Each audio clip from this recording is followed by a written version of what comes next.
नमस्कार, देख रहे हैं आप सी न्यूज भारत में। गौरी वर्मा आपके साथ। खबर खूंटी से है, जहां भारत आदिवासी पार्टी बबीता बिलोशा कश्यप ने सोमवार को खूंटी लोकसभा सीट से नामांकन पर्चा दाखिल किया। नामांकन पर्चा दाखिल करने के बाद मीडिया से बात करते हुए बबीता कश्यप ने कहा कि यहां के जल, जंगल और जमीन की रक्षा करने के लिए वो चुनाव लड़ रही हैं और यहां के आदिवासी मूल वासियों की आवाज को संसद में उठाएंगी। उन्होंने आगे कहा कि कुछ सालों पहले उन्होंने आदिवासी मूलवायु की समस्याओं को लेकर जन आंदोलन किया था, जिसे कुछ लोगों ने पत्थल गाड़ी आंदोलन करार दिया। उनके आंदोलन को कुछ असामाजिक तत्वों ने बदनाम करने की कोशिश भी की, ऐसा उनका कहना है। साथ ही उन्होंने क्या कुछ कहा है, सुनिए। साथ चुनाव लड़ रहे हैं, क्या मुद्दा रहेगा इसमें?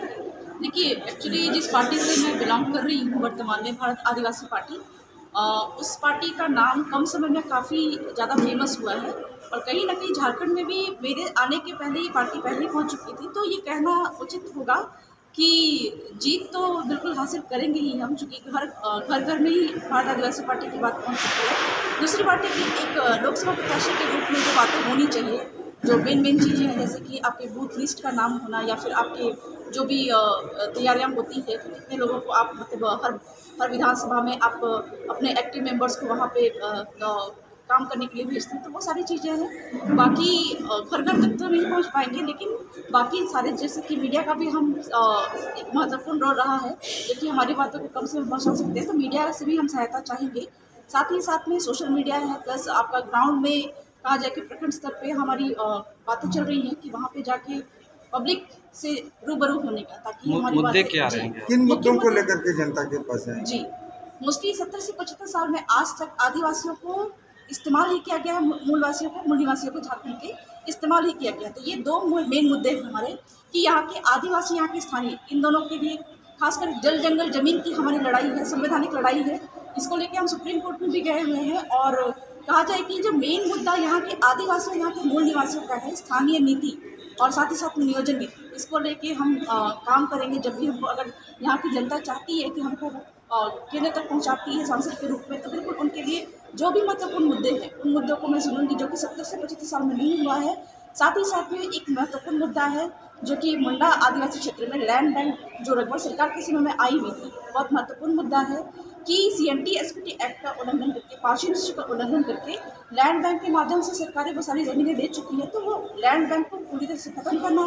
बहुत सारे ऐसे कानून हैं जो कि संवैधानिक रूप से इलीगल है, तो उन संवैधानिक इश्यूज़ को ध्यान में रखते हुए, इन संवैधानिक मैटर को कहा जाए कि संसद में अगर हो सके तो सुप्रीम कोर्ट तक में भी, आम जनता का तो हमारे साथ में सहयोग है ही, तो बिल्कुल इस मुद्दे को फिर मुद्दा नहीं रहने देंगे, जो कि 70 से 75 साल में सारी जो अब तक सरकारें आई हैं कि मुद्दा ही बनाती आई है ताकि हमको वोट मिल सके। और हमारा मेन मकसद ये है कि हमको राजनीति नहीं करनी है, समाज नीति कह सकते हैं, कि किसी भी मुद्दे को मुद्दा नहीं रहने देना, उसको सॉल्यूशन तक पहुँचना है। एक आपके ऊपर आरोप है पत्थलगड़ी मूवमेंट के दौरान को लेकर के चुनाव कर रहे हैं, जी, जी, जी। इस विषय पे आप क्या कहेंगे? देखिए, आज़ादी के पहले अगर कहा जाए, आप हिस्ट्री देखेंगे तो आदिवासी क्षेत्रों में चुनाव होता नहीं था, वहाँ पे इलेक्शन ही सिलेक्शन की बातें होती थी। तो जब चुनाव नहीं होते थे 1950 के पहले, जो भी अंग्रेजी कानून होते थे, आप देखिएगा रेगुलेशन, बंगाल रेगुलेशन देखिएगा, आपका मद्रास रेगुलेशन देखिएगा, तो ये सारे में क्लियर बात थी कि आदिवासियों पे अंग्रेज के समय में कानून लागू नहीं होते थे। और आज़ादी के बाद भी हमारे पास में आपका नेशनल ST कमीशन का रिपोर्ट है, जिसमें उन्होंने साफ साफ कहा था, जो 12-13 की रिपोर्ट में, कि जितने भी पुराने कानून हैं और नए कानून हैं, इनको आदिवासी क्षेत्रों में लागू करने के लिए यहाँ के रीति परंपरा को और स्थानीय लोगों के जो जमीन के कानून हैं, इनको ध्यान में रखते हुए ये सारे कानूनों को फिर से लागू किया जाना चाहिए। तो हमारा मेन मकसद जो कहा जाए कि मीडिया के माध्यम से या फिर कहा जाए लोगों के बीच में ये बात प्रचलित है कि हमने वोट बहिष्कार किया था, वो वोट बहिष्कार की बात नहीं है, ये एक आंदोलन था। क्योंकि जब एक छोटे बच्चे की बात मान नहीं मानती है, तो वो आंदोलन का ही सहारा लेता है, भूख हड़ताल करता है, तो ये एक तरीका था सरकार तक अपनी बातें पहुंचाने का।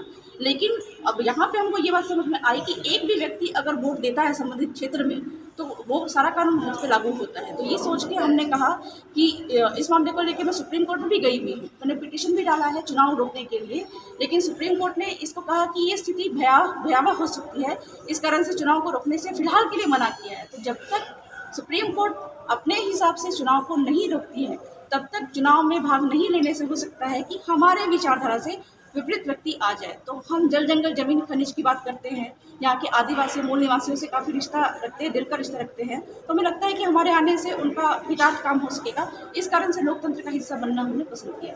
जैसे पिछले बार चुनाव के समय में या पत्थलगड़ी आंदोलन के समय में यहाँ की जो ग्रामीण हैं, आप हमारे फेसबुक पोस्ट या फिर किसी भी तरह के सुप्रीम कोर्ट में भी गए हैं, जिन जिन बातों को लेके मैंने अभी तक जो भी भाषण दिया हो, आप मेरा भाषण उठा के देखेंगे तो कहीं पे भी आपको ऐसी भारत सरकार की बातें दिखाई नहीं देंगी, बल्कि जो संवैधानिक अधिकार है, पार्षद की बात है, जल जंगल जमीन की बात है, ये सारी बातों की चर्चा आपको दिखाई देगी। तो ये जो एक नया प्रोपेगेंडा उस क्षेत्र में आया हुआ है, कहीं ना कहीं हो सकता है कि बिल्कुल हमारे समुदाय के लोगों को दिग्भ्रमित कर रहा है।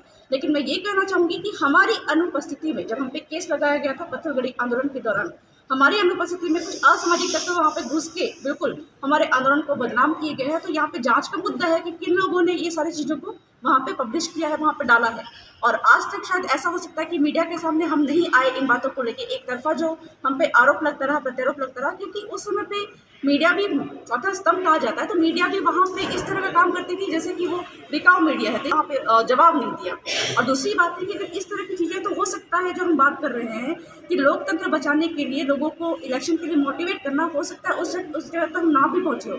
लेकिन हमारे आने से ये भी पॉसिबिलिटी है कि जो लोग आज लोकतंत्र से दूर हो गए बिल्कुल लोकतंत्र में आएंगे। और जो भी महत्वपूर्ण मुद्दे हैं, केवल अफीम के नहीं है बल्कि ह्यूमन ट्रैफिकिंग भी है, व्यापार रोजगार के यहाँ पे मजबूत मतलब आपका सिस्टम नहीं है, तो वो सारे मजबूत होंगे तो बिल्कुल ये सारी चीज़ें अपने आप खत्म हो जाएंगी। लेकिन 70 से 75 साल में जो सरकारें रही, उनसे आपने। खूंटी से सी न्यूज़ संवाददाता शाहिद अंसारी की रिपोर्ट।